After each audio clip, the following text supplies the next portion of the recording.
Assalamualaikum warahmatullahi wabarakatuh. Halo semuanya. Jadi di sini saya akan sedikit menjelaskan materi mengenai lemak. Jadi, apa sih itu lemak? Lemak atau yang sering kita sebut juga sebagai lipid berasal dari kata lipos, bahasa Yunani yang berarti lemak.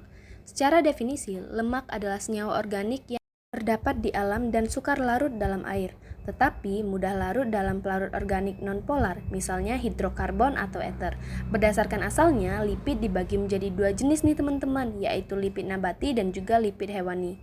Sebelumnya, kita akan membahas sifat fisik dan sifat kimia dari lemak. Yang pertama ada sifat fisika. Yang pertama, tidak larut dalam air. Yang kedua, massa jenis lemak lebih rendah daripada air. Nah, untuk sifat kimia, yang pertama itu adalah hidrolisa, yang kedua oksidasi, ketiga hidrogenase, dan yang keempat ada esterifikasi.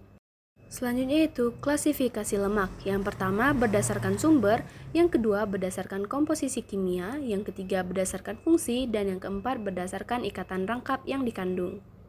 Berdasarkan sumbernya, yang pertama ada lemak sederhana terdiri dari trigliserida atau lemak netral, yang kedua ada ester, asam lemak, dan alkohol berberat molekul tinggi. Yang kedua berdasarkan lipida majemuk atau compound lipid yang terdiri dari fosfolid, glikolipida, dan aminolipida. Yang ketiga yaitu lipida turunan atau derived lipids yang terdiri dari asam lemak, mona dan digliserida, dan steroid. Selanjutnya, berdasarkan sumbernya yaitu lemak nabati, di mana lipid nabati adalah lemak yang dikandung oleh tumbuh-tumbuhan, contohnya ada alpukat, durian, dan lain sebagainya. Lemak alam ini terbentuk dari gliserol dan asam-asam lemak yang tidak jenuh, sedangkan lipid hewani adalah lemak yang dikandung oleh hewan, contohnya daging, telur, ikan, dan lainnya. Nah, tahu nggak sih kalau lipid hewani itu mengandung kolesterol, sedangkan lipid nabati itu mengandung fitosterol, kadar asam lemak tidak jenuh. Nah, kadar lemak tidak jenuh dalam lipid hewani lebih kecil daripada lipid nabati. Lipid hewani cenderung berbentuk padat pada suhu kamar, sedangkan lipid nabati cenderung berbentuk cair. Selanjutnya, klasifikasi lemak menurut fungsinya nih teman-teman. Yang pertama ada lemak simpanan yang terdiri dari trigliserida dan merupakan simpanan energi paling utama di dalam tubuh manusia loh. Yang kedua ada lemak struktural yang terdiri dari fosfolid dan kolesterol, merupakan ikatan struktural paling penting dalam tubuh setelah protein. Selanjutnya, menurut ikatan rangkap yang dikandung, lemak terdiri dari yang pertama asam lemak jenuh, yaitu mempunyai ikatan tunggal atom karbon, di mana masing-masing atom karbon ini akan berikatan dengan atom hidrogen nih teman-teman. Yang kedua ada asam lemak tak jenuh tunggal, yaitu asam lemak yang mempunyai satu ikatan rangkap. Dan yang terakhir ada asam lemak tak jenuh poli, yaitu asam lemak yang mengandung lebih dari satu ikatan rangkap. Untuk contohnya, bisa teman-teman lihat sendiri pada layar yang sudah tertera. Selanjutnya kita memasuki ke struktur lemak. Yang pertama itu, struktur lemak berdasarkan struktur kimianya nih. Berdasarkan struktur kimianya, lipid adalah ester gliserida dengan jumlah atom lebih dari 10 yang terbentuk dari reaksi esterifikasi antara asam lemak dan gliserol. Selain itu juga, ester gliserida membentuk lemak dan minyak. Struktur asam lemak dan gliserol pada senyawa lipid adalah sebagai berikut, yaitu contohnya ada di bawah ini ya teman-teman. Yang selanjutnya yaitu berdasarkan struktur trigliserida. Berdasarkan struktur trigliserida, lipid dibagi menjadi dua jenis nih teman-teman, yaitu lemak dan juga minyak. Lemak dan minyak tergolong senyawa trigliserida atau triasi gliserol, yang berarti senyawa yang memiliki 3 gliserol. 3 OH dari gliserol ini dapat diubah dengan sejenis sisa asam atau berbagai jenis sisa asam. Untuk rumus struktur dari lemak atau minyak, bisa teman-teman lihat dalam video ya. Selanjutnya akan membahas mengenai penamaan lemak. Dalam penamaan suatu senyawa lemak memiliki suatu aturan teman-teman.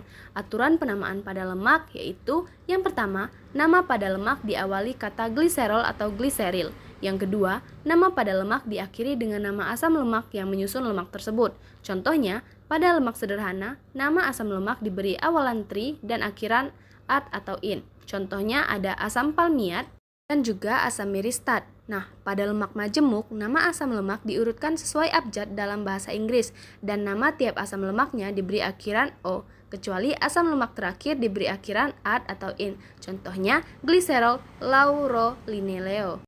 Penamaan dari lemak dan minyak sering diberikan sesuai dengan asam lemak pembentuknya. Contohnya, tristeatin dari gliserol dan tristarat, dan tripalmitin dan gliserol dari tripalmiat. Itu, minyak dan lemak dapat juga diberi nama dengan cara yang biasa dipakai untuk penamaan suatu ester. Contohnya, gliserol tristearat dan gliseril tripalmiat. Selanjutnya yaitu mengenai perbedaan lemak dan minyak dari segi asal, asam lemak, esensial, wujud kamar, titik didih, dan contohnya yang bisa teman-teman lihat di dalam video. Selanjutnya, reaksi kimia pada lemak yang terdiri dari 3 jenis reaksi kimia. Yang pertama ada reaksi pembentukan dan hidrolisis, reaksi saponifikasi atau penyambunan, dan reaksi hidrogenasi.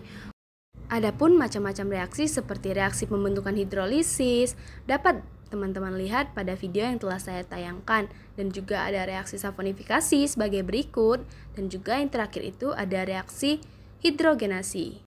Yang selanjutnya yaitu mengenai reaksi turunan lipid yang terdiri dari fosfolipid dan juga steroid. Untuk contoh dari fosfolipid dan steroid bisa teman-teman amati dan simak pada video ya. Manfaat lipid bagi kehidupan sehari-hari adalah sebagai sumber energi dan juga sebagai insulasi termal atau panas, dan juga sebagai pelindung organ tubuh, dan yang terakhir sebagai sumber vitamin atau makanan. Baiklah, mungkin itu saja sedikit penjelasan dari saya mengenai lemak. Semoga video ini bermanfaat bagi teman-teman. See you di next video. Bye bye. Wassalamualaikum warahmatullahi wabarakatuh.